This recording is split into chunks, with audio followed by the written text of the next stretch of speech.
So mga guys, sabihin na ako kumain. Ito na. Kain tayo. Bilis muna natin siya natin pagkain. Father, Son, Holy Spirit. Amen. This is all Lord, try to receive our goodness through Christ our Lord. Amen. Thank you Lord sa blessings na pinagkaloob mo sa araw-araw. Maraming salamat Lord sa kinakain namin. Hindi lang ang tubig. Maraming salamat. Good morning. Alright, Son, Holy Spirit. Amen.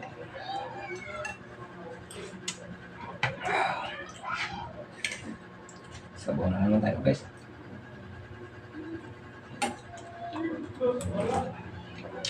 Yung isang isda.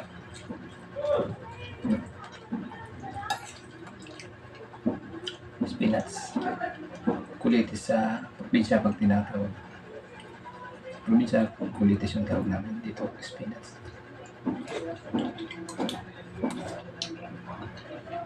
Mga siya.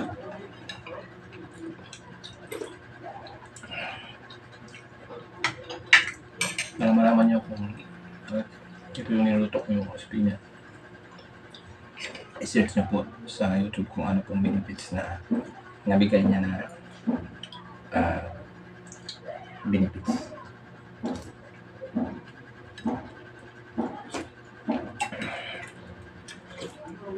Ay, sarap na lang mga guys.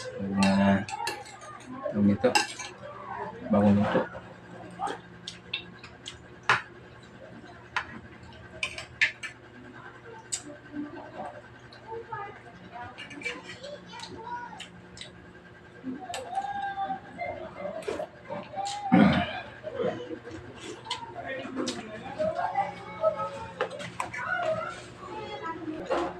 So yun guys, ating ulam. Ayan. Hindi na itong kanin. Kunti lang kasi diet tayo sa kanin. So sa ulam tayo babawi. Ayan. So maraming salamat mga guys and good morning. Isa lang muli kayo magsawa na manood sa aking pinupost araw-araw. Thank you. Maraming salamat. Good morning.